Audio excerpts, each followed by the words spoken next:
Tim Cook évoque du lourd à venir autour de l'IA. 89,5 milliards de dollars en 3 mois comme prévu, dont plus de 22 milliards grâce au service, nouveau record. Plus 3% pour l'iPhone en revenus et nouveau record. Moins 34% pour le Mac, il y avait urgence à sortir le M3. Le Vision Pro sera bien réservé aux Apple Store et c'est Tim qui le confirme. Vendredi 3 novembre 2023. Fabrice Neumann. Benjamin Vincent. La quotidienne iWeek, épisode 493. Bonjour à toutes et à tous.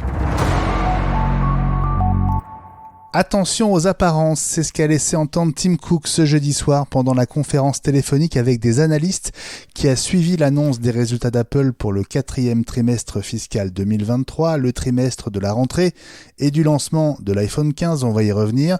Le CEO d'Apple a donc été interrogé au sujet de l'IA et des projets d'Apple avec en filigrane l'impression que la marque serait en train de se faire distancer par les autres GAFAM, Microsoft en tête. Voici ce que Tim Cook a répondu. If you kind of zoom out and look at what we've done on AI and machine learning and how we've used it, we view AI and machine learning as fundamental technologies, and they're integral to virtually every product that we ship.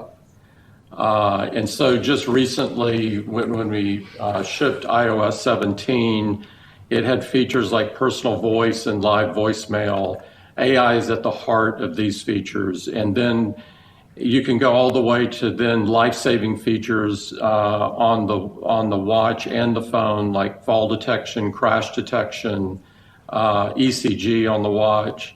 These would not be possible without AI, and so we don't label them as such, if you will. We label them as to what their consumer benefit is, but at the fundamental technology behind it is AI and machine learning. In terms of generative AI, we have obviously we have work going on. I'm not going to get into details about what it is because as you know, we really don't do that. But you can bet that we're investing. We're investing quite a bit. We're going to do it responsibly, and you will see product advancements over time where those technologies are at the heart of them. Bon, de l'IA vraiment intelligente, si j'ai bien compris, c'est ça l'ambition de Tim Cook, Fabrice ? C'est intéressant ce qu'il dit parce qu'il a quand même de bons arguments pour dire qu'il y a déjà de l'IA dans plein d'endroits du système et on l'évoquait hier déjà dans la quotidienne. C'est que l'IA, ce n'est pas seulement l'IA générative à la ChatGPT. C'est ce qu'on reproche à Apple, c'est de ne pas avoir d'équivalent de ChatGPT. Alors c'est ce qu'il évoque à la fin de son intervention, en commençant par dire, juste avant, qu'il y a de l'IA partout, dans le CG, dans la photo. Ça fait des années qu'il y a du machine learning. Il fait souvent attention d'ajouter machine learning, donc apprentissage machine à l'IA, parce que c'est intéressant de ne pas oublier ça. Et les photos sur l'iPhone, ça fait longtemps que ça utilise de l'IA pour générer des meilleures photos. Voilà. Et ce qui manque, donc l'IA générative, c'est-à-dire un équivalent de ChatGPT, là il dit, même en souriant, on l'entend sourire pendant qu'il parle, en disant bon, on parle rarement, voire jamais de nos projets futurs, mais on y travaille et on a beaucoup investi, et ça on l'a déjà aussi évoqué chez nous, c'est qu'il y a des milliards de dollars qui ont été investis par Apple dans l'IA, et donc l'IA générative, ça va venir aussi chez Apple. Et ils vont forcément aussi appuyer là où ça fait mal en disant que quand ce sera sorti, eux, ils vont la faire de manière respectueuse de la vie privée et en probablement, sans peut-être le dire en ces mots-là, mais sans raconter de bêtises quand on lui posera une question. Les analystes avaient vu juste 89,5 milliards de dollars. C'est le chiffre d'affaires d'Apple pour son 4e trimestre fiscal qui boucle l'année 2023. Un résultat en très léger recul, moins de 1% de moins par rapport au même trimestre en 2022. Alors on va revenir sur les performances de l'iPhone, de l'iPad, du Mac et des produits wearables comme l'Apple Watch. Mais tout d'abord, Fabrice, les services pulvérisent tous les records dans tous les pays et quelle que soit la catégorie de services, le cloud, le streaming avec Apple TV+, le fitness, les jeux avec Apple Arcade. Quant à Apple Music, pas de record absolu, mais le meilleur trimestre de rentrée pour le service de musique en ligne. Au total, ces services grimpent de 16% 4% à 22,3 milliards de dollars sur l'année fiscale 2023. On parle de 85 milliards de dollars engrangés par les services. C'est tout juste phénoménal. C'est complètement phénoménal. C'est un des aspects du travail à long terme de Tim Cook. Ça fait très longtemps que depuis qu'il est au sommet d'Apple, qu'il travaille sur les services pour les développer. Il est en train d'engranger les résultats de ça. Il y a un côté, alors je peux pas m'empêcher en revanche d'avoir une petite tristesse malgré tout, parce que donc là on parle de chiffre d'affaires, mais ils font aussi de la marge dessus, et malgré ça, et malgré l'immense chiffre d'affaires qu'ils engrangent, ils ont quand même augmenté le prix des services. C'est toujours aussi difficile à avaler, je trouve, de la part d'une boîte qui gagne autant d'argent, d'entendre ensuite vous comprenez, on a du mal, il faut qu'on augmente le prix des services. Quand on voit des résultats pareils, franchement, ça fait mal. Malgré la rupture de stock sur les iPhone 15 Pro et Pro Max, l'iPhone 15 n'a pas raté son lancement.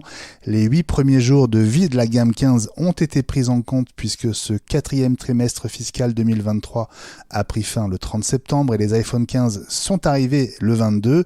Les résultats pour l'iPhone augmentent de 3% et c'est un nouveau record avec 43,8 milliards de dollars. Fabrice, en clair, c'est quasiment la moitié du chiffre d'affaires total. L'iPhone est toujours aussi important pour Apple.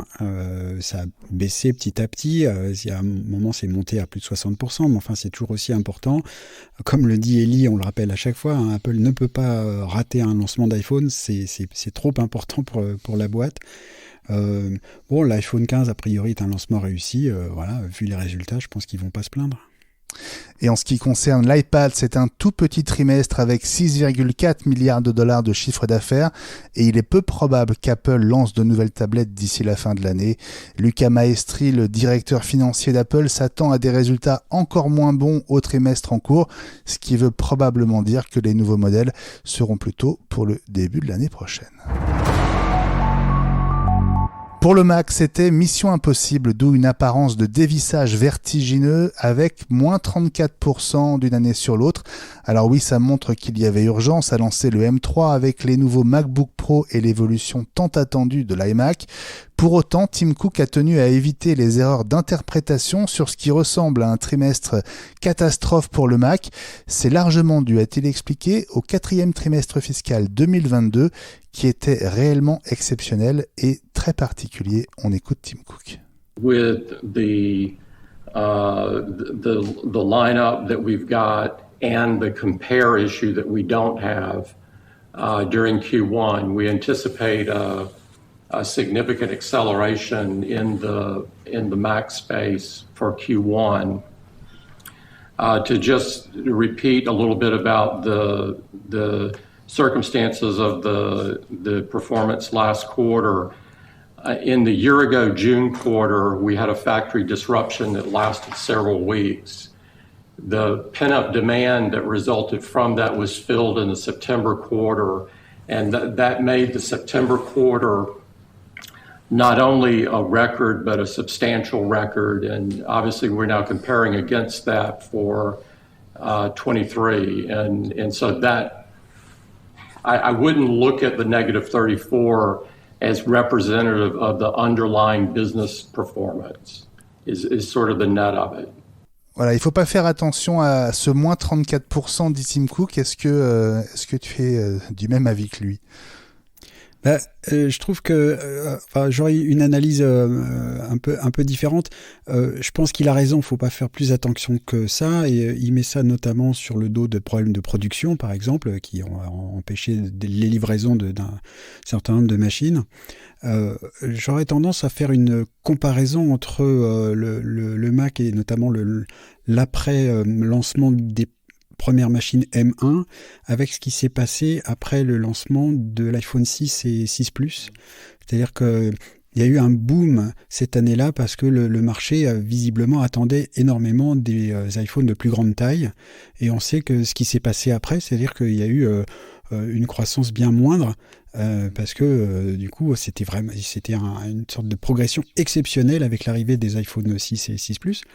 Et je pense que c'est pareil en partie au moins avec les Mac M1, c'est-à-dire qu'il y a eu D'abord, il y a eu deux choses. Il y a eu ces appareils, ces nouvelles puces qui ont marqué un progrès monumental par rapport aux puces Intel qui faisaient du surplace pendant plusieurs années. Il y a eu, et ça a été bon pour l'industrie, mauvais pour le reste, mais on sait ce qui s'est passé, c'est qu'avec les gens qui ont travaillé plus à la maison, il y a eu un mouvement d'achat qui a donc été boosté par ces besoins de travailler à la maison et le fait que les Mac M1 étaient formidables. Et donc ils sont tellement formidables qu'il y a moins besoin de renouveler. Donc que la croissance du Mac soit un peu moindre ou baisse, donc ça me paraît assez normal et pas uniquement pour des problèmes de production.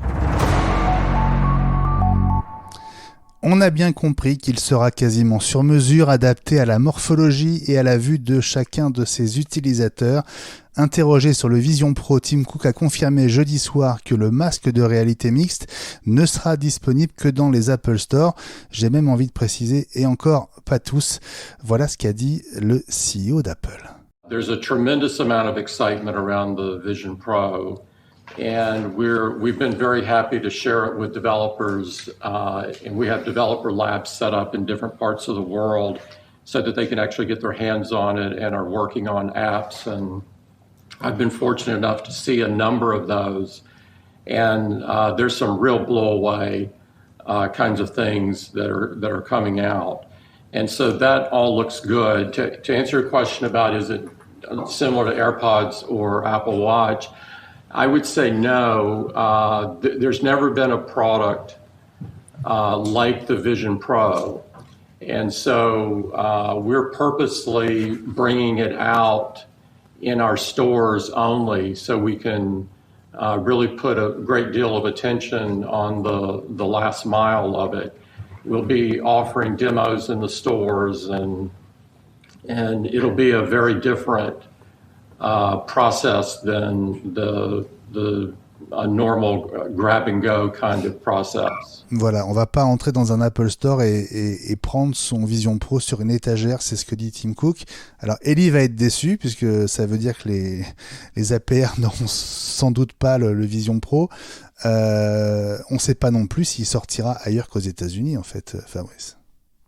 Non, il y a plusieurs choses qui se rencontrent, c'est-à-dire qu'on ne sait pas quelle va être la capacité de production d'Apple pour revenir sur cette problématique-là, qui est sûrement là très très juste, vu que c'est un produit nouveau qui a l'air quand même très très complexe et très cher à produire. Donc ils vont pas en produire tout de suite des dizaines de millions comme ils font avec les iPhones chaque trimestre. Et puis autre difficulté, c'est que on se rappelle au moment de la sortie de l'Apple Watch, il fallait prendre un rendez-vous pour essayer les Apple Watch pour voir à quoi ça ressemblait, etc. Il fallait éduquer un peu le marché pour ce que voulait dire une montre connectée. Là, ça me paraît 10 fois plus compliqué avec un casque de réalité mixte de ce genre, parce que c'est vraiment... ça va prendre longtemps dans le sens, il va falloir une demi-heure dans le magasin pour ajuster le masque à la personne qui vient, pour lui expliquer comment ça marche. Ce sont des nouveaux gestes. Ça va être très très difficile à vendre. Je pense que au-delà des problèmes de fabrication, Apple a aussi un autre problème. Il faut qu'ils étudient la réaction du marché. Et pour ça, ils ne peuvent le faire que via leur propre magasin, parce que les APR vont pas être capables de faire remonter suffisamment d'expérience et suffisamment vite pour savoir comment ça se passe, pour qu'ils puissent réagir très vite et ajuster le modèle de vente. Et puis un mot sur les wearables, on parle de l'Apple Watch mais aussi des AirPods. Résultat en hausse, 9 milliards de dollars et des poussières au cours de sa conférence. Apple a beaucoup insisté sur la part des switchers qui achètent un produit Apple pour la première fois. En clair, ce sont des transfuges qui arrivent, comme on dit, du côté obscur.